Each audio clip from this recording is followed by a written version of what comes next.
front of Whitfield Nursery in Phoenix, Arizona, about 9th Street in Glendale. And today we're in search of some ollas, some clay pot watering systems used by the Indians and Mexicans for hundreds of years, thousands of years. Basically, we're trying to save the life of our passion fruit that are having a tough time in a situation where the water doesn't drain. So the goal is to not water them at all and put in one of these ollas, O-L-L-A, like choya, but without the CH. So this is where we are.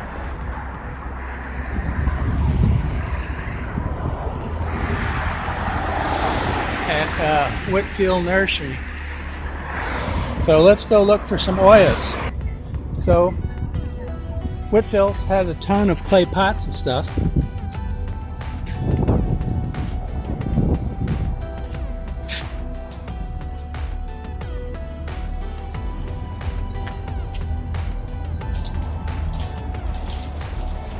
But they did not have any ollas. Olla is basically a clay pot with no hole in the bottom. And of course you pour water in it and let it drain through the pot. They got a lot of clay pots and stuff. So let me show you what I ended up with. So over here, this is what I decided to do, is to get this pot big enough to hold a lot of water. I'm going to plug the bottom of it, and then on top of that I'll put that there for the cover, and all will be right with the world. So that's basically $10 for the bottom and another $9 for the clay pot. So for 20 bucks, I've got my watering system. I'm gonna have to get some putty to fill the bottom of the hole, but that's just a trip to Ace or Home Depot or my local hardware store. So let's get moving and we'll get that set up.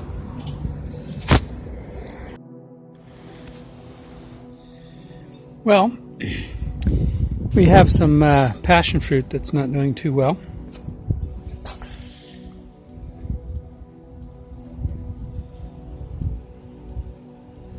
And I built this really nice little trellis for it to do its thing. If you look at it, it's got these hoses that were put over these rebars that my buddy Dan gave me. And I got a little brass T on top of that. And it goes all the way over to the bottom here. Nice and snug. And I can bend these back. I'll adjust it some once it starts to grow. But I just wanted to show you really quickly that what it's supposed to look like, and give you an idea of how passion fruit is supposed to be growing. It's Saturday evening, about 7 o'clock in Phoenix. It's getting a little darker now, but maybe I can pull this off. So this is what's supposed to be happening.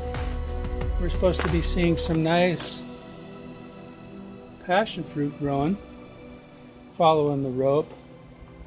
And again, my buddy Dan gave me this nice cattle panel, as well as a really sweet wheelbarrow.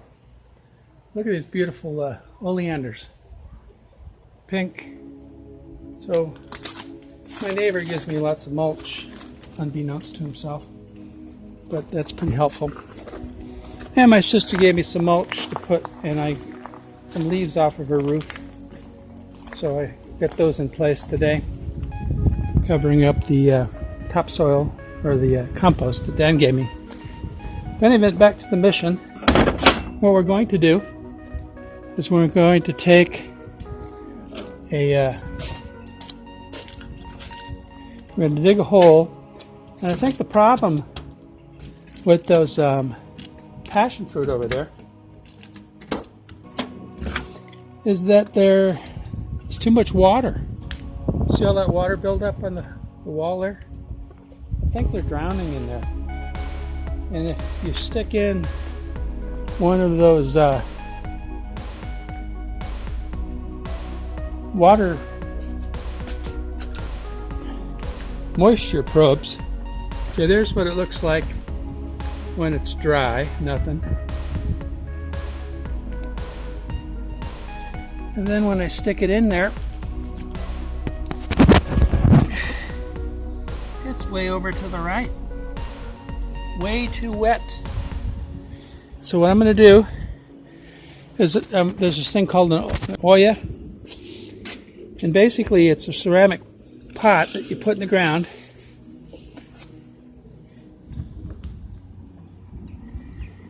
And I went to Ace Hardware, and the guy says, "Why don't you use a cork instead of putty?" So, wow, I hadn't even thought of that. So that's what I'm going to do. So I'm going to dig a hole over here, and I'm just going to stop watering this plant. When you overwater plants, it creates anaerobic soil conditions, and the plants end up looking like that.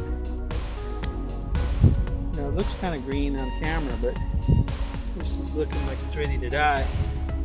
So the goal is to stop watering it, period, and just pour water in the olla, O-L-L-A, like choya, but without the CH, and then just fill that baby up and let the soil pull the water from the sides of the terracotta pot. But I've had great success in other parts of the yard. I mean, I showed you those over there. But let me show you how the passion fruit's doing now that I've got you. See? Over here, this one's looking nice. Found a place to latch onto with a little bit of help. And then here's another one.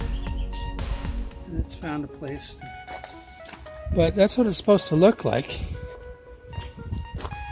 These four over here,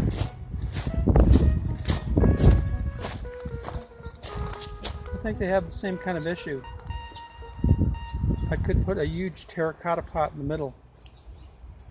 But they're growing pretty well. But I still think these are being overwatered. And the other two, I've got a couple more in the backyard, but we're in the front yard. I'll just show you. So this one's growing kind of nicely.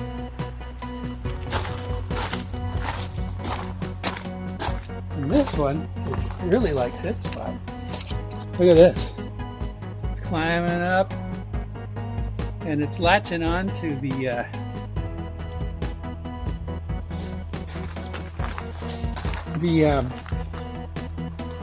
goji berries. And guess what, gang? I've got goji berries this year. Isn't this great? All over here. If you look, these little goji berries are from. I know it's kind of dark, but let's not get distracted. But I'm just tickled pink that this is goji berry season. Nice and sweet. And if I left them on, I bet they'd get bigger. But I had a really nice acerola cherry going on the side. And darn, I waited one day too long and it was just entirely missing. Like the bird had fun with it. Took it away. And here's the end of the radishes. They're flowering and they're producing these cool pods. See the pods there? And those are seed pods. So I had normal radishes and then I just took off the top, but you remember the screen. But the local rabbit is finding them. And I don't mind, because now that it's going to seed, it's good to feed the local wildlife. My Pepe, my French grandfather, I asked my mom, what did Pepe do? Did he kill the rabbits? You know, he had like 13 kids in the family. It's like insane. Well, not insane, but prolific. And I said, did he kill the rabbits that went into the garden? And she said, no, he just grew more than we needed. So I thought that's pretty cool. That's the heritage I come from. So in any event, let's get that thing in place so that we can stop overwatering the passion fruit here. So remember, you'll see later reveal pictures of it coming back to life. So I got some work to do. Alright, it's actually a lot darker outside than it looks. But I've got the pot in place. I push down the cork. I've got it about 2 inches above the surface. And now I'm going to fill it in with dirt and get ready for some water. Well, there we go. It's dark, but I've got it in place. So I will never water this passion fruit directly again. And running out of daylight here, but we got that in place. We'll see how it does in future segments. So we're at the tail end of this sequence, this series. I just wanted to show you what the status was. I planted we have the Olla in place, poor man's Olla, and I planted around all of these, around the Olla, the freshman class of the passion fruit. Those were in essence all the runts that were taking forever to grow. And they're all alive still, but as you can see, they're having a tough time of it. But one of the problems was that I had a ton of ants that were attacking them. And so there is still an occasional ant, but that was a big part of the problem too, along with the watering. So what we have here, still have quite a bit of water left in there. See that? But I'll just show you how easy it is to add more water. Got a bucket there.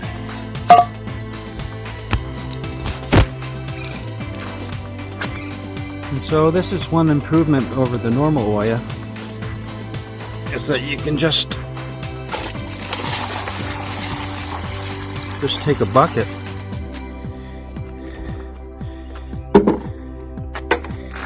and pour it. And then if you're worried about the cork leaking, of course I really crammed it in there, but there is eventually sediment that will fill any potential little gaps. So I really do think it's a great system. And how easy is that? Because with the normal Olla, quite often the hole is so small that it's tough to get the water in, but you can see with a really wide one like that. But here's the idea. The plants will eventually climb the rope and then go along this trellis. But they're really kind of slow, but the ants, I had to overcome the water issue and the ant issue. But we're starting to see some decent colored green there. So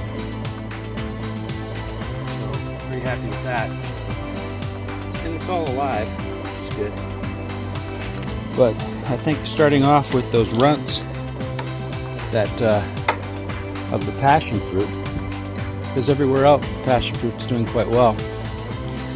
So in any event, that's it for the Olla Amigo video. Thank you for watching. Remember to do a like and share with your like-minded friends. And thank you again for watching. Till next time.